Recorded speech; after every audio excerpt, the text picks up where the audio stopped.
This movie is a Canadian, I guess it's a survival horror film, and shot in '76, released in '77. I think it was released in the US in '78, and in '82 it was retitled as The Creeper and re-released again as well. So it had a few releases. Um, some places I see it not categorized as horror.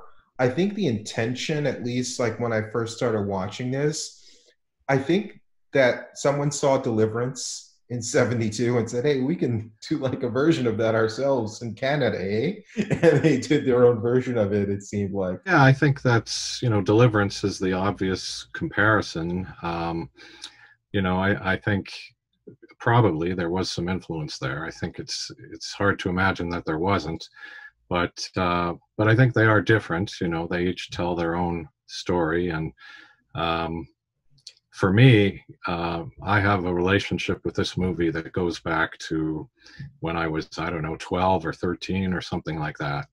I first heard about it in this book here, Stephen King's Danse Macabre, which I guess I was interested in Stephen King, and my mom knew this, and she went out and bought me a couple of his books, and I think she just grabbed whatever the newest book was, and it happened to be one of them was this one. And when I looked at it, I said, "This is not a novel. This is like a history book about horror." And so I was disappointed because I wanted to read his novels, but I read it anyway, and it turned out that I loved it. And one of the things that I learned in this book was of this movie, Rituals, which he kind of talked about in the context of it's a hard to come by movie. If you're lucky, you might find it on the second or third billing at a drive-in, and it'll be better than the big budget headliner. It was kind of put in that category, that this is a hard to find movie, but it's worth tracking down. And in the back of the book, he lists all of the movies that he talks about, and he lists the director's name next to the title. And I noticed that for Rituals, he did not list the director's name because he didn't know. And I guess back then, there was no internet, there was no way to look these things up. So that was my sort of first knowledge of this movie. And it took me a couple of years before I actually found a copy on VHS, which turned up at a large video store. And, so I said to my friend, "We got to rent this, because Stephen King says this is a good movie."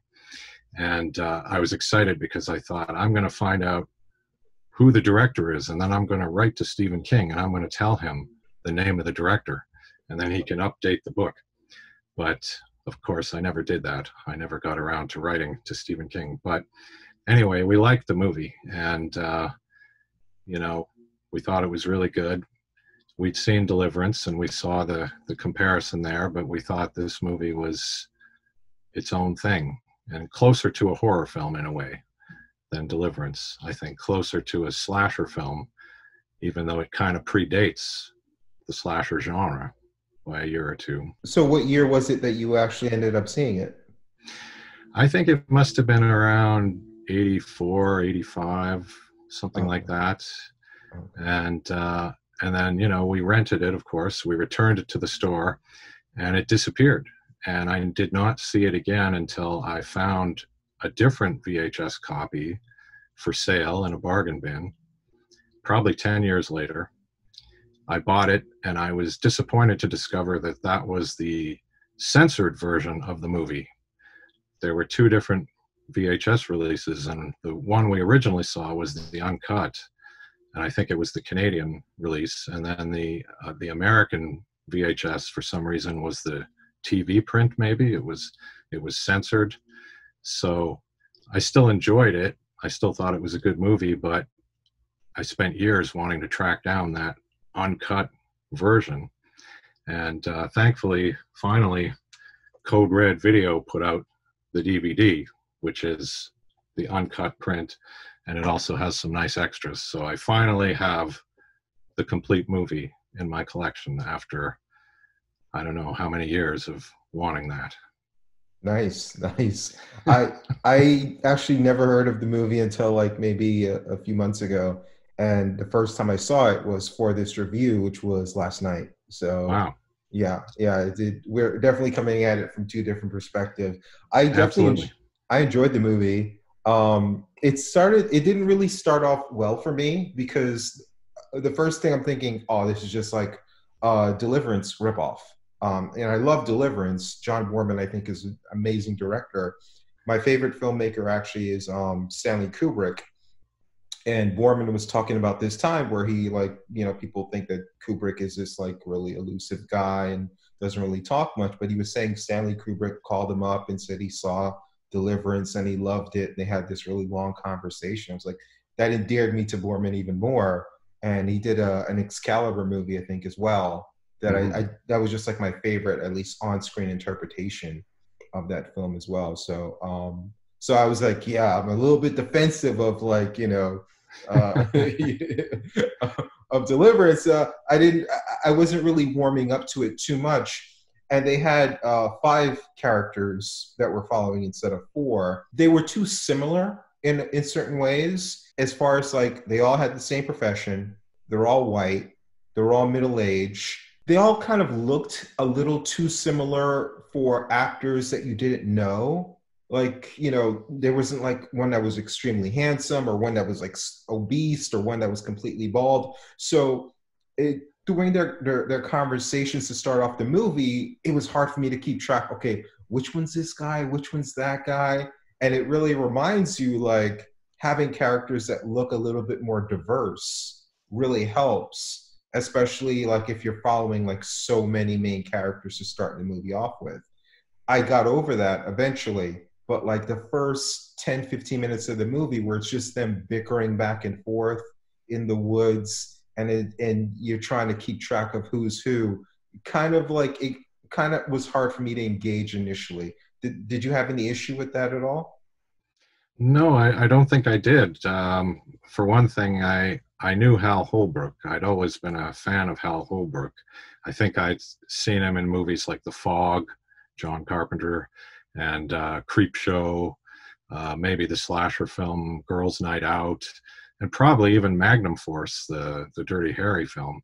Yeah. So I He was knew, also in All the President's Men, yeah, and I think the yeah, first time I saw him was in The Firm. He's the oh one yeah, character actor that you'd recognize, but he's not like yeah. a star. He's more like, I know that guy from somewhere type actor.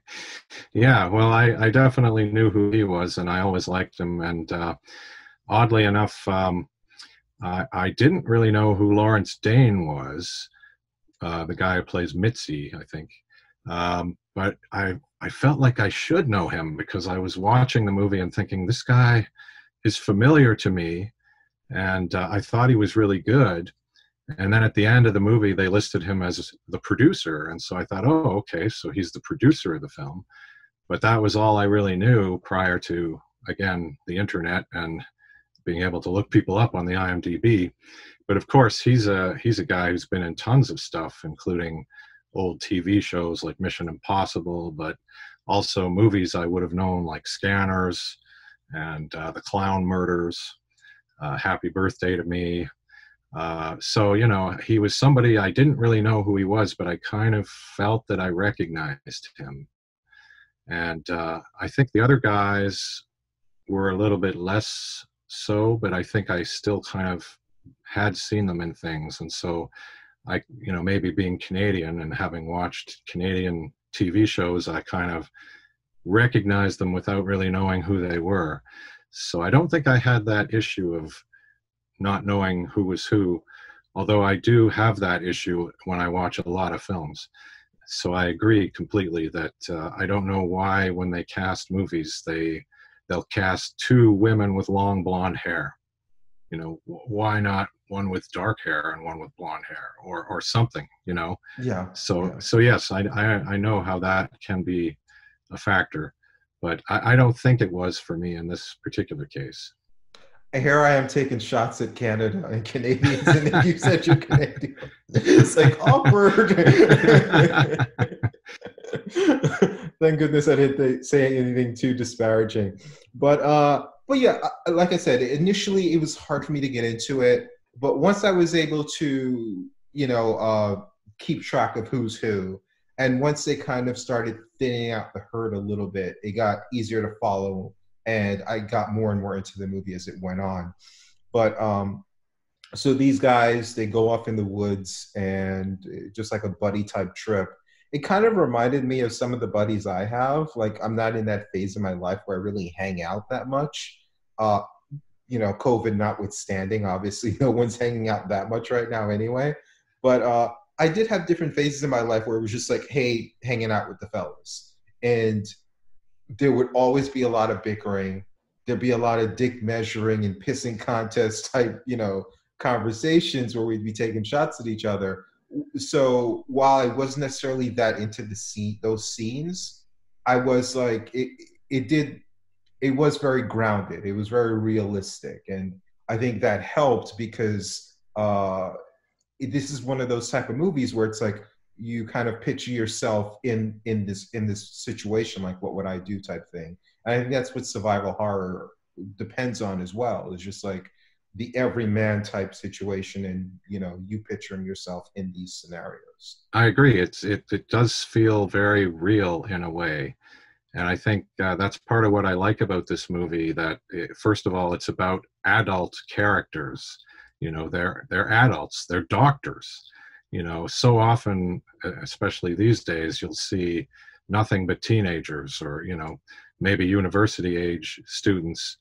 And you don't really see a lot of adult characters in these kind of movies. And so that's refreshing. But I think as adult characters, and also the fact that they're doctors, they just have a little more depth to them, and they're flawed. These guys are flawed characters, and they talk about their mistakes right from the beginning.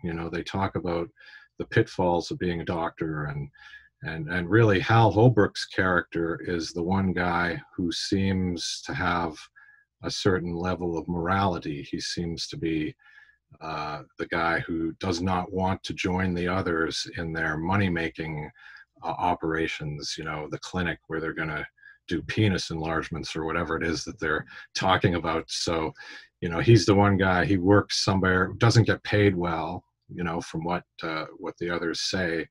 So he's the guy who kind of is the most sympathetic, the most principled, but even he's flawed, as we discover over the course of the film. So it does feel real. They feel like they're flawed and yet still sympathetic. Whereas I think a lot of modern horror films suffer from this problem where everybody's kind of a jerk and you kind of hate everybody. And it's, in a way, you're rooting for the killer to bump them off because there's just nothing there to make you care about these characters. And I think this movie is different in that way. Yeah. His character is definitely ethical, altruistic, and I think the movie kind of hinges on his state of mind and his moral dilemmas, and it's his journey, despite the fact that it's an ensemble cast. And as I mentioned before, there are 5 of them. Not that I was rooting for anyone to die, but it was kind of good that they kind of thinned it out pretty early on in the film, where we have DJ. He goes off because I guess he's kind of like the leader of the group in a sense, in that he planned out the trip after the killer starts effing with these guys and steals their boots. He was the only one that went with extra boots. So he goes off hiking to get these guys more supplies and stuff like that. He goes off to the dam. So we get rid of DJ pretty early on. Now it's just 4. And then shortly after that, Abel was the next one to die. Yeah. So Abel was kind of like the goofy type one. And he, I guess they were attacked by bees. The killer just like knocked a beehive down. It chased them into the river. And as they got separated, the killer broke his neck off screen. So it's still kind of like a mystery at this point, like what's going on. But getting Abel out the group definitely helped, because now it's even less people to follow. And it's, for someone like me, again, who was bothered by the fact that these guys kind of look and acted similar, had the same impression, all that stuff, getting these characters out of the way helped. and then I think then it was DJ's brother, Martin or Marty, that was hurt in a bear trap. And then they were Yes. basically just carrying him around. So the film then really just centered around Harry and Mitzi. And those were kind of like the two main characters at that point, because the Hmm. killer, he wasn't really necessarily a big part of the movie. He was just a driving force in the actions that were going on. Yeah, and I think that's an interesting difference too between Deliverance and this movie, is that this movie is more of a mystery in the sense that we don't know who's doing this to them and we don't know why. Whereas in Deliverance, we kind of know exactly what's going on. It's got a slightly different feel in that way. Mhm. Yeah. And it's kind of funny because these guys, although they're friends, they're almost exact opposites in the way they're approaching this situation. And Mhm. I think that was the best part of the movie, in my opinion, is just their contrasting points of view and literally everything that's going on. You have their injured friend, and Harry's like, "All right, we gotta help him get out of here." He's like, "He's slowing us down." Like, "We gotta leave him." It's like Yes.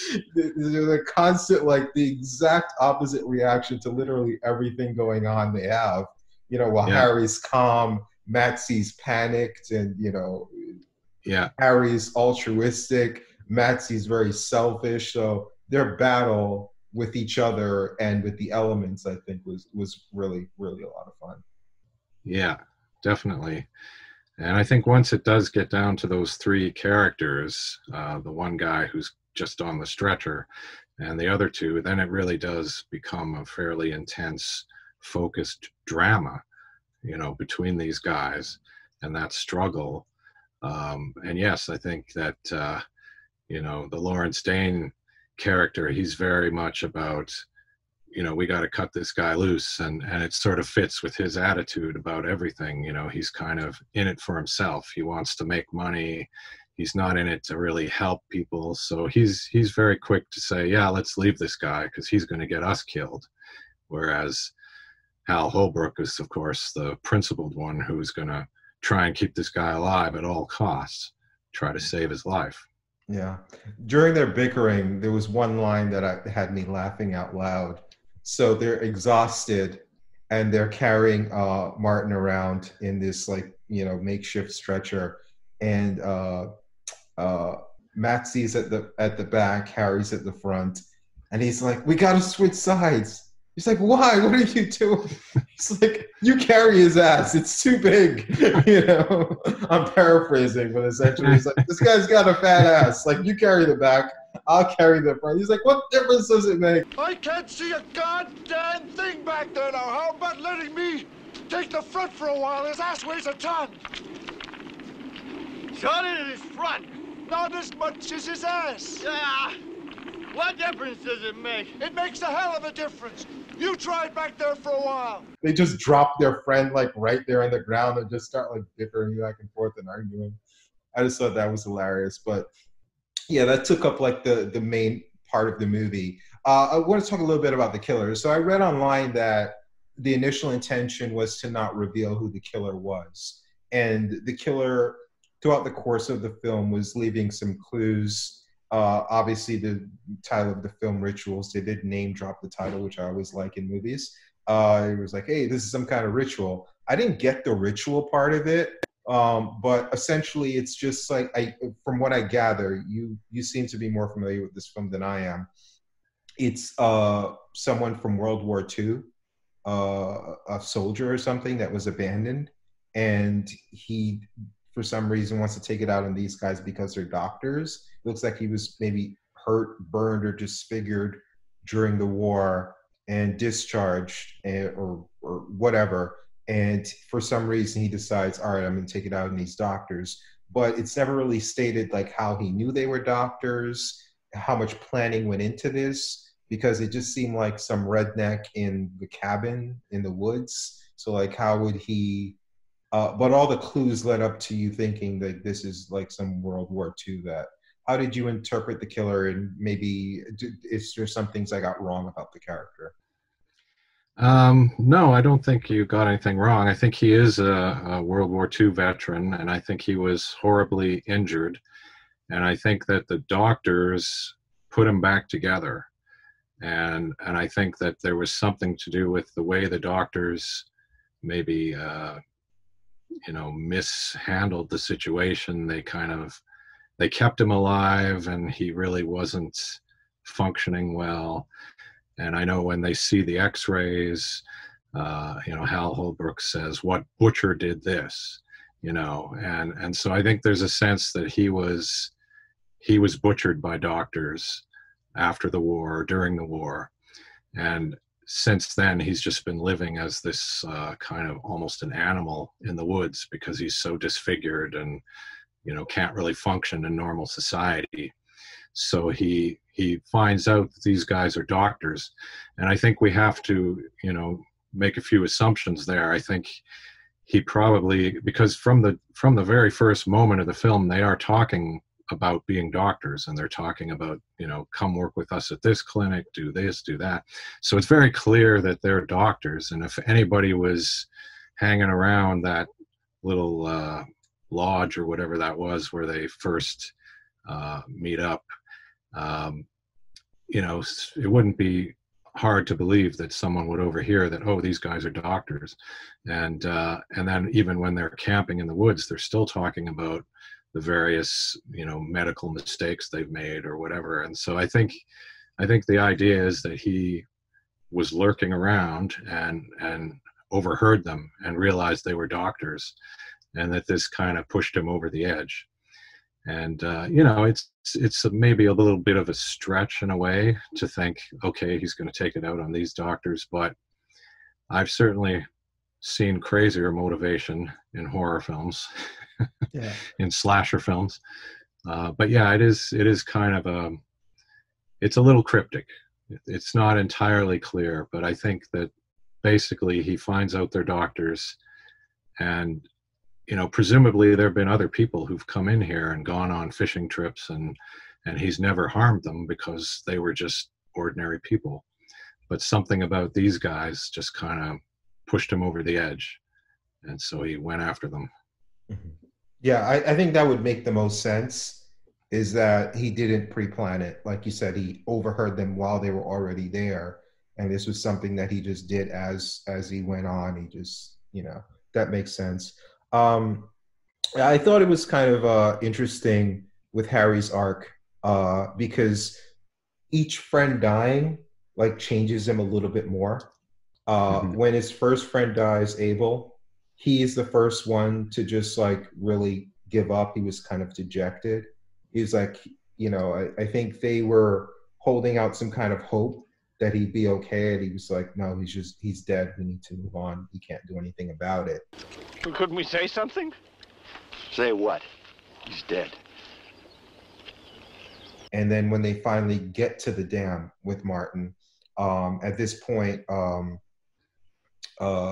Mitzi leaves, and then he comes back. So it seems like Mitzi went through an arc where he's just constantly wanting to leave, constantly wanting to leave. He finally comes back, and they triumphantly get to the dam, and then they meet their buddy DJ, but then DJ is virtually dead. And then Mitzi just reverts back to his old self, and he just bails on him again and leaves. And before he leaves, they realize that DJ isn't dead, but he's dying and they can't save him. And then Harry does a mercy killing, which you can see really takes a lot out of him. And the movie just gets so bleak as he has to kill his friend because he can't help him. And then when Mitzi finally leaves him again, he comes to grips with the fact that he can't carry Martin by himself because Mitzi's no longer there with him. And as his heart is sinking and he's telling this to Martin, he realizes it doesn't matter because Martin's just died anyway. I can't carry any further. I'll come back for you. I swear. Please. Please. Understand.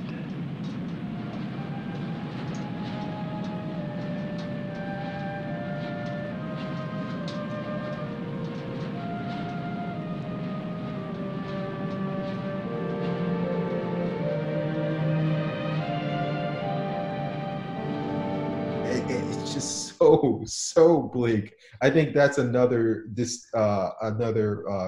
difference with Deliverance is Deliverance tries to end on like a higher note because Deliverance is bleak as well, but it doesn't end so dour as this movie does. And then when he has the gun and he has a chance to get the bad guy, he gets injured. And as he's trying to like heal himself a little bit by using some gunpowder to seal his wound, I think he has like a severed artery in his leg.